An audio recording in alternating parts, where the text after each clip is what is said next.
I've been reading a lot of Marvel lately, so it's time to share my thoughts.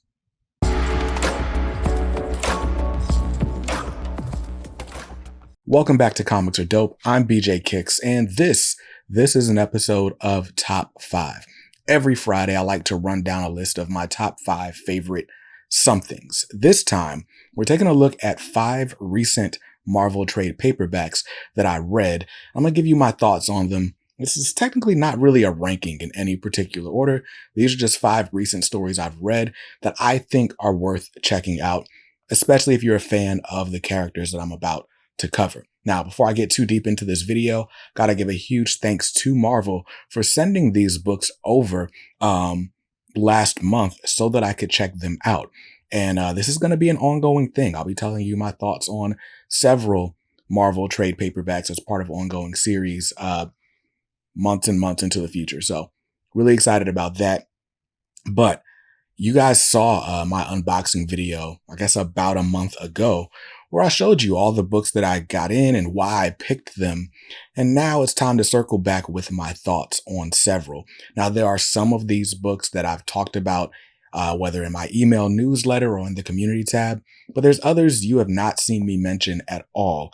And I want to start this video off with some of them. So the first I'm going to show off or talk about probably comes as no surprise, but this is Black Panther by Eve L. Ewing. This is actually trade paperback volume 1. It's Reign at Dusk part 1. And there's also a trade paperback for the Reign at Dusk part 2. Together, these collect Eve Ewing's entire run on Black Panther, which ended up running 10 issues from 2023 to 2024. And I really, really enjoyed it. Now, I wasn't a big fan of the run that immediately preceded this. But where that run left things off, spoiler alert, T'Challa was exiled from Wakanda, was no longer king, and he was no longer even welcome in his homeland. And in this series, T'Challa basically decides to stay in Wakanda, but he goes to a city called Burnin T'Chaka. And Burnin T'Chaka is obviously a city named after his father, but we could call it like, I don't know, the inner city of Wakanda, if there is one. And basically, T'Challa's been brought to the end of himself, and it's time for him to learn who he is. Who is he without the crown? Who is he without the title? Who is he without the support of the people? And at his heart, he still feels that he is Wakandan. And so he goes to the city of his father to learn more about the people and their ways. And what he finds is kind of disheartening. Like, even in a land like Wakanda, where there's so much abundance, he finds that there are definitely people who lack. There's crime. There are crime families or gangs or mafias that sort of rule the streets and oppress the people. And of course, Black Panther is a man of the people, and he's not going to let this stand. So when he decides to kind of get to the bottom of what's going on between these crime families that are at war, he ends up kind of unlocking something supernatural or stumbling into something supernatural that he had no idea existed and perhaps doesn't even believe in. And so these 10 issues were honestly really, really exciting. I hate that there's not more, but things that have happened since these trade paperbacks, I'm like, okay, well, there's been exciting stuff going on. But so far, this is the last of the main Black Panther title. There was a Blood Hunt tie-in series that just recently wrapped. But as of right now, this is it. This is where Black Panther, I think this is volume 5 of Black Panther, and there's not been a new volume solicited just yet. But these 10 issues, they introduce you to Kivu Ma, and they introduce you to Baba Nakisu. There's a lawyer, I can't remember his name, who is one of T'Challa's Niobe, who's like an advisor to T'Challa. He gets a character, Besa, who is basically like, if Black Panther is like Batman, then Besa's kind of like Catwoman. So there's a really cool cast of characters. We get to know this city, Burnin T'Chaka, that he's in. And of course, the stakes get raised to the nth degree. So over the course of these 2 trade paperbacks, you definitely get all the Black Panther you can handle. These each Well, the first volume has a cover price of $17.99, and the second has a cost of $15.99. So for $35, less than that, you get a really good Black Panther story. I'm hoping that this gets collected in like one of those oversized hardcovers. I don't know, since it's only 10 issues, but we shall see. For now, these were really good. And these were technically honorable mentions because I still got 5 more sets of trade paperbacks to talk about. So another one that you guys did not see me mention previously was this. This is The Incredible Hulk by Philip Kennedy Johnson. Now, you might remember that Marvel actually sent me volume 2 because that is the one that most recently released back in June. Well, I had to go back and grab volume 1. Incredible Hulk by Philip Kennedy Johnson and Nick Klein. This book was really, really good. So my first Incredible Hulk run was the run that immediately preceded this one. And I'd heard all the hype about Immortal Hulk, which preceded that. But the Donny Cates and Ryan Ottley Hulk is what I first got into. And to me, it was just a little bit too wacky. There was a little bit, it didn't feel grounded enough. Like Hulk was a spaceship somehow. And it was, I don't know, it's really interesting or kind of wacky to me. So I dropped that. And I started picking this up in singles when it came out. But between issue 1 and like issue 3, somebody finally got me to read a good chunk of Immortal Hulk. And that made me stop everything dead in my tracks and finish all 50 issues of the Immortal Hulk, plus some different tie-in series. Like I read basically the contents of the Immortal Hulk omnibus, which is written by Al Ewing, with art mostly by Joe Bennett. And I absolutely loved that series. And this series very much feels like the successor to that.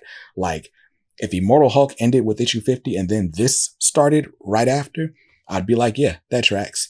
This is so good. So this returns like the sort of supernatural element and some of the body horror elements that we saw in Immortal Hulk. The artwork by Nick Klein, me just thumbing through it is not going to really do it justice, but let me find a good spread for you guys. I don't know, man. There's just... yeah, again, me thumbing through is not going to help you out as much because of these lights, but maybe I can grab some digital images and throw up there. But what this is called, it's called The Age of Monsters. And basically, there are some forces that are both known and unknown that are bringing a lot of different monsters to the surface. And they all have one thing in common. They want the Hulk done for. And another monster, namely the Hulk, wants Bruce Banner done for. And so Hulk is trying to take over the body once and for all or separate himself. Meanwhile, there is this little girl who is coming from a broken family situation and is trying to find her strength. And to do that, she latches on to the Hulk. And so she's trying to latch on to the Hulk to protect herself and to feel strong.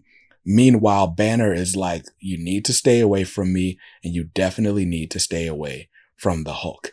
But she's not having it. And just their dynamic, it was Charlene's character that really drew me into this book. But there's a lot going on. Like we can already see sort of subtext, like what these monsters represent. Sometimes the monsters are your own inner demons. There is something that is causing people to see sort of apparitions of their loved ones, trauma that they might have caused to said loved ones. Like there's just a lot of really interesting stuff happening over the course of this trade paperback. So this collects issues 1 through 5 of the Incredible Hulk run that started in 2023. And then there's also the Hulk Annual #1, which is written by David Pepose. And man, that one is awesome too. It's about this group of kids that are basically trying to do like their own version of the Blair Witch Project. They're trying to do like a documentary about the Hulk, and they keep finding themselves in these situations where the Hulk is present. And it's like, it's almost like watching like Storm Chasers or something. It's like, this is not going to end well for someone. But anyway, I don't want to spoil too much. I'm going to stop talking, but this is really good. There's also a pretty cool showdown between the Hulk and Man-Thing. So, and that's not a spoiler. It's right there on the back of the book. So check that out though. Incredible Hulk Volume 1, Philip Kennedy Johnson, Nick Klein, Travel Foreman. Great, great stuff.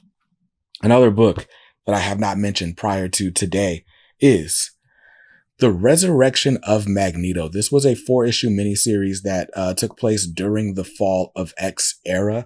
I actually read this while I was on summer vacation back in June. And what this is, like, if you read X-Men Red by Al Ewing, who also wrote this, this is basically like X-Men Red issues 19 through 23. But X-Men Red ended at issue 18. And we got this Resurrection of Magneto series. Actually, I'm trying to remember if this came out like concurrently with X-Men Red. I think X-Men Red was over by the time this started coming out. But one thing that becomes clear during the Fall of X is that during this final battle with Orchis, they're going to need Magneto's help. And so Storm takes it upon herself, even though Magneto, basically his dying wish was to never be resurrected. They had made, I don't want to spoil it. So based on some events during Judgment Day and even parts of like Sins of Sinister, there are reasons that Magneto's off the table, and Storm's got to like go against even her own inner convictions and like bring him back. And this is the journey to do just that, to bring Magneto back. What I love about this, like, one, it's about Storm finding her inner strength, and that's cool. Enjoy that. But what I really loved about this was the character study that was Magneto. It's like, is he a hero? Is he a villain? What parts of himself should he embrace? What parts of himself does the audience need? Does society need? And what's true and what's not? This ended up being really, really good. These 4 issues, some of the best parts of the Fall of X, in my opinion. So I know we're done with the Krakoa era. And so for some people, it's like, why even read that? Because it's really good. And I think a lot of this stuff will hold up even into the Krakoa era. So check this out if you're a fan of Magneto or if you're a fan of Storm. And then it'll help you with some of the newer stuff that's coming up, like Storm joining the Avengers. Resurrection of Magneto, written by Al Ewing, art by Luciano Vecchio, and colors by David Curiel. This collects the entire 4-issue miniseries. Cover price on it is $17.99. By the way, Hulk Volume 1 was $19.99. All right. Now we're going to talk about some stories that you might have seen me talk about in the newsletter or like community tab or what have you. But let's get started with SpiderMan Reign. This is a trade paperback. This book came out originally in like 2006. It's written and drawn by Kari Andrews with colors by Jose Villarrubia. And very, very, very good book. Like, if you've heard of this book, there are 2 things that you've heard about it. One of those things I'm not going to spoil, so I won't talk about here. The other is that this is like The Dark Knight Returns, but with Spider-Man. So all you need to know is that Spider-Man is old, has been inactive for a while. And in the meantime, since he stopped acting, superhero activity has been outlawed. And the mayor of New York is trying to like set up this system called the Web, which is basically like an electric fence. It's going to keep everybody out of the city, but also keep people from leaving the city. And so there's question about like, okay, well, what price are you really willing to pay for your freedom? Like, do you mind giving up your greater freedom for a lesser version of freedom that can also promise safety and stuff like that? And so there's like this police task force. There are supervillains that have been commissioned to help establish authority or keep authority. J. Jonah Jameson is one of the people that is like, absolutely not. We are not going to stand for this. But like I said, Peter Parker is old. So that means J. Jonah Jameson is even older. But the big thing that I loved about this book is also the thing that I'm not going to spoil. Well, I guess it's right there on the cover. Mary Jane Watson is not living in this book. And when we find out like how she passes and what happened to her, it provides an emotional weight for this series that is like just, it's unrivaled. And the thing about Spider-Man, like losing everyone that he loves just because he's Spider-Man, is like, man, that was some really powerful stuff. I loved this. There's now a sequel series that's coming out in the direct market in single issues right now, which is why I wanted to grab this one. But I couldn't recommend this highly enough. This one's got a cover price of $19.99, collects the entire 4-issue miniseries. You can grab it on Amazon or at your local comic shop, or even at our channel sponsor, Organic Price Books. You buy 2 books or less, then you'll grab like a $2 discount using code BJKicks at checkout. If you decide to grab 4 books or more, then you can use the code BJKicks, ship it together, and save a total of 5% on your order. So very cool stuff. SpiderMan Reign was an awesome read. I'd probably give it a A-. Yeah, I ain't grade any other book, but there we go. Next up is another one that I didn't know that I was going to enjoy as much as I did. This is Blade. Blade, written by Brian Edward Hill. The art duties are handled by Elena Casagrande. Jordi Belair does colors. And then like midway through, the colors are handled by KJ Diaz. So I started picking this up in single issues, but I really didn't vibe with the colors when it first came out. Things kind of looked like a little washed out and stuff like that. And I was just like, I'm good. But basically what happens in this book, I'm glad I picked it back up, because what happens in this book is Blade gets tricked into helping out like a supernatural entity that is now going to wreak havoc on the world. And so now he's got to like go back and fix his mistakes in a way that only he can. And so he's out fighting monsters and werewolves and whatnot. And then like this sort of supernatural evil entity. But in order to do that, he's got to recruit his ex-girlfriend. I can't think of her name. It's like Peaches or something. Tulip. He's got to recruit Tulip to help him. And a few more people he ends up recruiting as part of this journey to sort of rid the world of this big supernatural entity that he freed. And man, it was really good. What I love about this book is like the dialogue and just the overall pacing of the story is really well done. It's really brisk. It's a quick read. Every issue is a quick read. The dialogue is really snappy. Like, this honestly feels like if they're still looking for a Blade movie script, like, just find a way to adapt this, like, because it's really, really good. Now, Blade, this is volume 1, so it collects issues 1 through 5, and volume 2 just came out. Like, actually, I don't think volume 2 is technically out until the 27th of August. So be on the lookout for that. That will collect issues 6 through 10. There are some very interesting things happening in present day with Blade, like with the Blood Hunt event and everything like that. And I'm very much wanting to see what happened in volume 2 of this run by Brian Edward Hill that leads into the events of that. I'm also curious to see how things are going to go after the fact. There's a Blade Red Band series that's been solicited for a couple months from now. So anyway, Blade Volume 1, Brian Edward Hill, Elena Casagrande's art. Like, this book, I read this and Black Widow by Kelly Thompson, and both have art by Elena Casagrande, and I will pick up anything she does at this point. So anyway, Blade by Brian Hill, Elena Casagrande. Very, very good. And by the way, the colors do pick up with issue 3. Like, when they changed colorist, the series got better, in my opinion.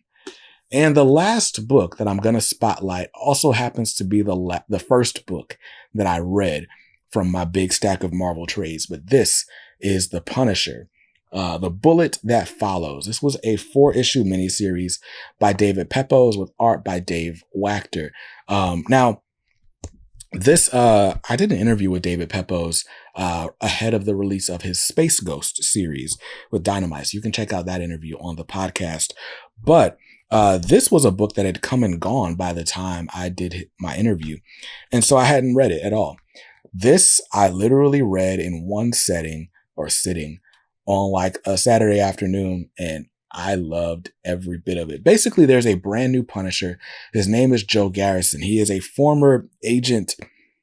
Well, I don't want to spoil that, but he's a former agent. And basically, he's one of those guys, the old grizzled war veteran that really just wants one last chance to like just live the life he's always dreamed with his wife and his kids until that is snatched away from him. So his wife and kids are taken from him, and that springs him into action. Now, we already know that Frank Castle is no longer active, but he basically assumes the role of Punisher and goes on a revenge mission. And he is kicking butt, taking names, not taking prisoners. Like, he's punishing in ways that only he can. What I love about this is like the Punisher can be like gritty and grizzled and stuff like that. But this is like gritty and grizzled with also like a bit of like a cyberpunk flair. Like, because of the background that Joe has, he has access to like some really advanced weaponry and stuff like that. And so you get a lot of like lightsaber type action and like ray guns and stuff like that. And that's really cool. This art by Dave Wachter is also just really, really good. And so I really enjoyed just the sort of action-packed spy thriller, hand-to-hand combat with a few guns sort of nature of the story. But also, while Joe is on his revenge mission, he keeps like getting more and more information that is just making it like it's really subverting what he thinks should be going on, as he's trying to get to the bottom of who took out his wife and kids and why would they do such a thing. What I will say is, not to spoil anything, there are plot threads that are opened up that I would say like with like issue 2, that we learn about like his wife and kids that maybe I was reading too fast, but I don't think they ever really got picked up on. So in my opinion, it makes it seem like this series was probably planned to be longer and got cut short. But this did leave me wanting more in a good way. But also that part that I was, okay, well, where are these bits of information? That kind of hurt it for me, in my opinion. But the strengths of this book were so good that I didn't really care at the end of the day. So, Punisher, The Bullet That Follows. This one has a cover price of $15.99 for just 4 issues. I think that's great. You should grab it.